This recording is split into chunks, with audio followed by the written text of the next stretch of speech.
Hello everybody, it is Steve, your friendly neighborhood lawn gnome. Welcome back to another video over here on That's Comical, and if you're watching and it happens to be a Wednesday, happy new comic book day. So, you've seen the title of the video, and you're probably saying to yourself, or probably yelling at the screen, at least I hope you're not, why are you reviewing this movie a month after its release? Well, here's the beauty of certain films in the world of entertainment. There are certain ones that when they officially come out in theaters, we want to rush and we want to talk about them because eventually they're just going to become passé and then it's just a matter of, okay, we'll see it when we see it.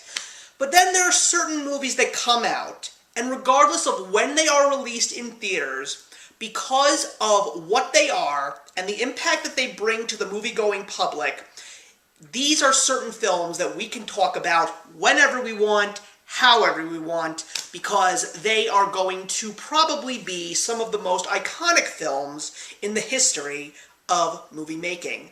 And today, we're going to be talking about one of those movies. It is the very much anticipated sequel to one of the most game-changing animated films, and that, of course, is Spider-Man Across the Spider-Verse. Seeing the voices of Shameik Moore as Miles Morales and Haley Steinfeld as Gwen Stacy returning, with a couple of new faces, including the voice of one of my favorite actors, Oscar Isaac, as one of the most iconic Spider-Men of my youth growing up reading comic books, Spider-Man 2099. So, before we get into the movie itself, I want to give you guys a little bit of history, because if you want to take a look at some of my old film reviews on my original channel, I did actually go to the theaters to see Spider-Man Into the Spider-Verse.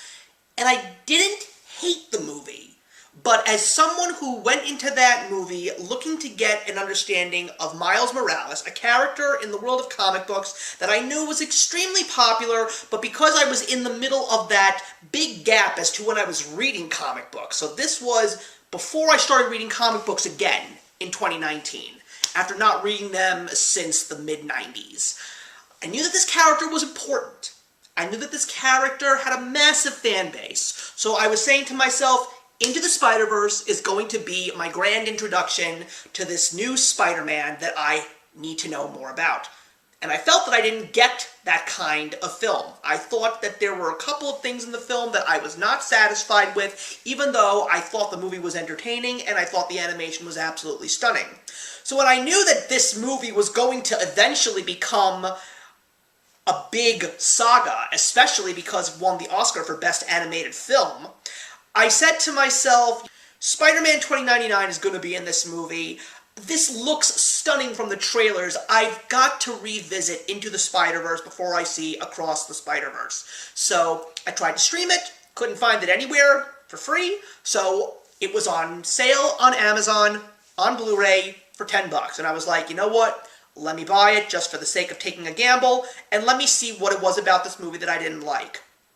I don't know what that was, because after watching Into the Spider-Verse for the first time in a long time, I enjoyed the film a great deal. I found it entertaining, I found the story to be very captivating, and I was even more excited, because then came the time when I was going to go see the movie. And I'm sorry for the long story, guys, but trust me, it's going somewhere.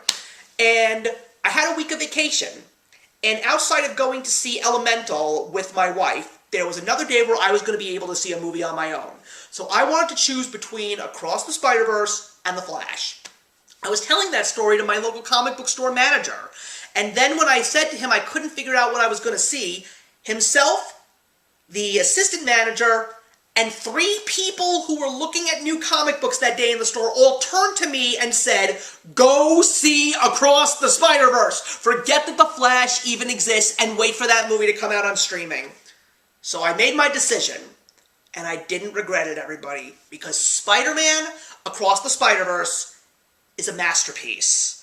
This was one of the most perfect films that I have seen in a long while. I loved where the story picked itself up, considering the fact that we are getting so many themes about multiverses, whether it's the current phases of the Marvel Cinematic Universe or the Academy Award-winning film Everything, Everywhere, All at Once. And I have to admit, I saw that movie and I fell asleep. That's another story for another time. This was probably one of the best ways to feature the concept of the multiverse, and as someone who loves science and science fiction, the multiverse is something that I firmly appreciate and sometimes even firmly believe that exists. Because when you take a look at your own personal life, you hit many crossroads, and you choose a path to take. But there's always that big question, what would have happened if I took the other path? So, as far as I'm concerned, with every choice that we make, we create ourselves in another alternate universe that we can't see. So, this was the story of Miles getting a visit from Gwen, who was from another universe, and he finds out that she is part of an elite team of Spider-Men that are trying to keep the multiverse in balance. And it turns out that Miles is a big disruption. So if you're a fan of the Loki series, it's very similar. The whole concept of keeping the streamlining of the time stream linear and not creating variants and issues and keeping the multiverse intact. Spider-Man 2099 has made it his sole purpose to create this organization of Spider-Men to destroy any variants. And Miles happens to be one without even realizing. And throughout this movie, we see Miles not only growing as a superhero, but trying to figure out what are the best decisions that need to be made in regards to being that superhero.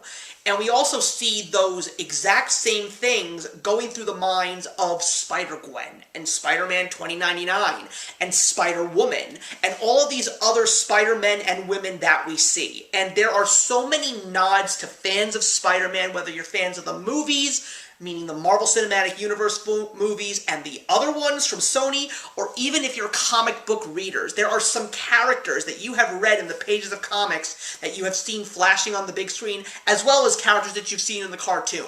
My personal favorite, it was so great to see the Scarlet Spider, Ben Reilly. I loved the fact that he was there, and it was also great to see the return of Peter B. Parker. I loved that.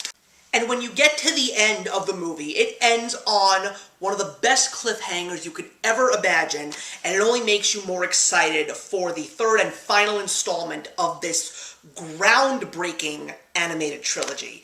I have to say that I am so glad to proverbially eat my shoe, revisiting Into the Spider-Verse and realizing that everything that I thought about that movie was actually incorrect.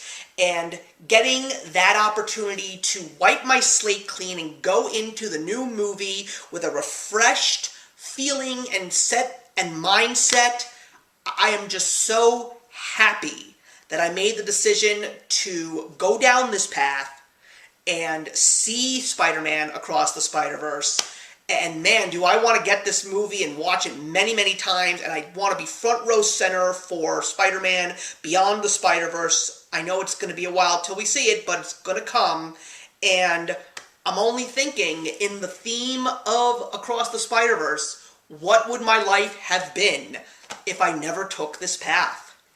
If you haven't seen this movie yet, I'm pretty sure it might actually still be in theaters, so go see that. If you're looking to find a truly entertaining movie, because right now we're hearing nothing but negative things, bombing films, movies not making their money back, movies that nobody wants to see, and even with Blue Beetle coming out in August, nobody seems to be interested in that film at all. So, if Spider-Man Across the Spider-Verse is still in a local theater near you, go see it if you haven't, and if you have seen it, go see it again, because it's just one of the best times that we're all going to have in theaters in 2023. As far as I'm concerned, this may be the best movie of 2023, but we will still see, because there are still some movies that I am interested in seeing for the rest of the year. But in the meantime, everybody, I am giving Spider-Man Across the Spider-Verse 4 stars out of 4. Thank you very much for watching, everybody. Leave your comments in the box below, and let's discuss Spider-Man Across the Spider-Verse, and I will see you in the next one.